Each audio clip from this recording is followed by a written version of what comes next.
देव जी कहते हैं कि परीक्षित, ये संसार माया का प्रपंच है। एक समय भगवान नारायण अकेले एकांत में लेटे हुए थे। उनके मन में जिज्ञासा हुई कि मैं अनेक हो जाऊं, तो सबसे पहले उन्होंने नार को उत्पन्न किया। नार कहते हैं संस्कृत में जल को कहते हैं नार। अब नार को सबसे पहले बनाया, तब उसमें रहे कैसे? तो नार में शेषनाग का सैया बनाया, अर्थात अयन। उस नार में अयन बनाया, अयन माने घर, रहने के लिए घर बनाया। तो उसी दिव्य पुरुष का नाम पड़ गया नारायण। अब भगवान के मन में इच्छा हुई कि मैं और अनेक हो जाऊं, तो नारायण के नाभ से एक कमल का पुष्प निकला और उस कमल पर ब्रह्मा जी बैठे हुए थे। अब ब्रह्मा जी ये तो देख रहे हैं कि मैं आया, लेकिन समझ नहीं पा रहे हैं कि मैं कहाँ से आया, मैं कौन हूँ। तब ब्रह्मा जी ने चारों तरफ दृष्टि घुमाई तो ब्रह्मा जी के 4 मुख हो गए। तभी से उन्हें कहा जाने लगा चतुरानन। और कहते हैं कि ब्रह्मा जी बहुत दिनों तक उस कमल के डंडे के कभी नीचे आते, कभी ऊपर जाते, कभी नीचे आते, कभी ऊपर जाते। ये क्रम लगा था। जब ब्रह्मा जी को कहीं आने का उनका अंत नहीं मिला कि मैं कहाँ से आया, मैं कौन हूँ, तो ब्रह्मा जी को 2 शब्द सुनाई दिए। क्या?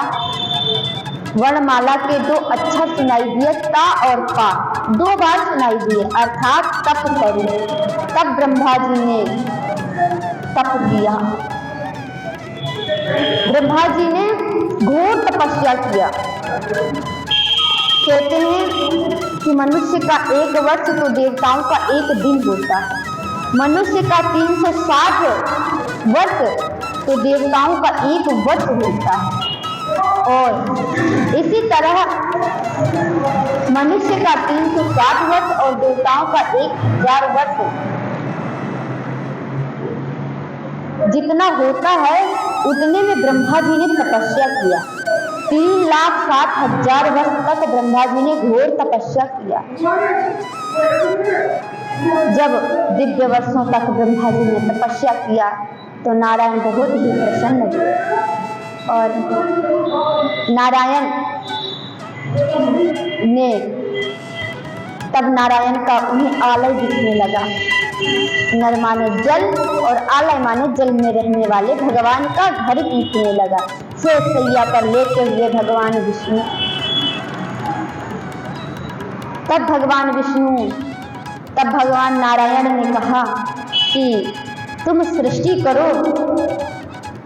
जब ब्रह्मा जी ने तपस्या किया तो जब भगवान का उन्हें आलय दिखने लगा, घर दिखने लगा, तो नारायण जी बहुत प्रसन्न हुए और ब्रह्मा जी का हाथ पकड़ के कहते हैं, आज मैंने तुम्हें विधाता बना दिया, जाओ तुम सृष्टि करो। ब्रह्मा जी ने कहा कि प्रभु, सृष्टि तो मैं करूं, लेकिन यहाँ मनुष्य को थोड़ा सा कोई धन आ जाए, सुंदरता आ जाए, कुछ आ जाए तो क्या होता है? घमंड आता है सबसे पहले।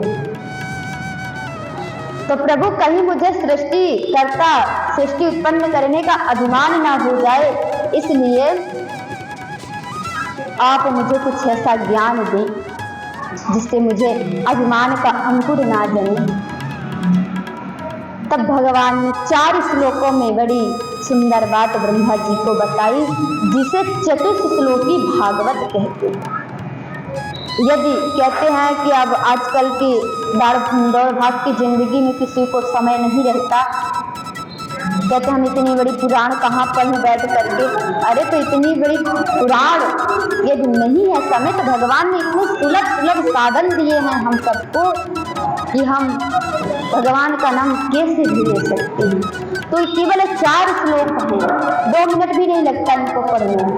इन 4 श्लोकों का जो नित्य पाठ करता है तो संपूर्ण भागवत पढ़ने का फल मिल जाता है। बोलो राधे राधे। श्लोक है, सबसे पहले श्लोक में भगवान नारायण ने बताया अहमेवास्मीवाग्रे नान्यद यद सत सत परम पश्चादहं यते तच्च योऽस्मि शेषोऽस्म्यहम्। इसमें भगवान ने तत्व का वर्णन बताया। ये चित जल पावक गगन समेया, ये सब कैसे मैंने उत्पन्न किया। ब्रह्मा तुम अभिमान मत करो क्योंकि ये सब मैंने उत्पन्न किया है। दूसरे श्लोक में कहते हैं ऋत्यर्थं यत् प्रतीयेत न प्रतीयेत चात्मनि तद् विद्यादात्मनो मायां यथा भासो यथा तमः। कहते हैं भगवान विष्णु कहते हैं कि माया का स्वरूप क्या है। इस श्लोक में बताते हैं कि संपूर्ण जो विश्व प्रपंच से दिख रहा है ये केवल माया, ये मेरी जगन मोहिनी है, मेरी हंसी है, इसमें तुम कभी अभिमान नहीं करना।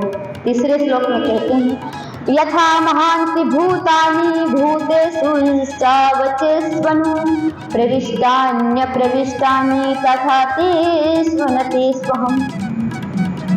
इसमें जगत का स्वरूप बताया कि मैंने इस संसार को, इस प्रकृति को मैंने कैसे बनाया, पेड़ पौधों को मैंने कैसे बनाया। चौथे श्लोक में कहते हैं एतावदेव जिज्ञासं तत्त्व जिज्ञासुनात्मनः अन्वय व्यतिरेकाभ्यां यत् स्यात् सर्वत्र सर्वतः।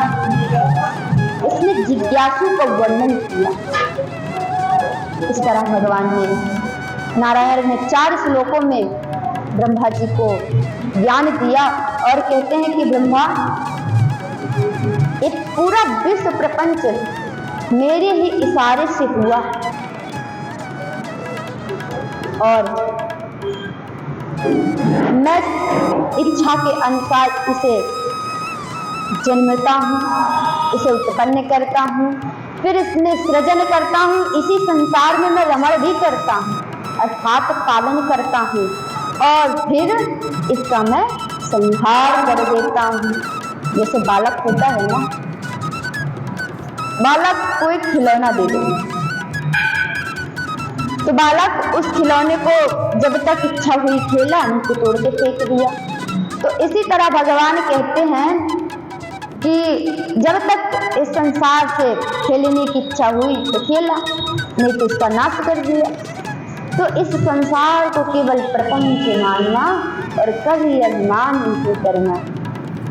ऐसे भगवान नारायण ने जब ब्रह्मा जी को उपदेश दिया, ज्ञान दिया, तब ब्रह्मा जी ने सृष्टि करना प्रारंभ कर दिया और भगवान नारायण अंतर्ध्यान हुए।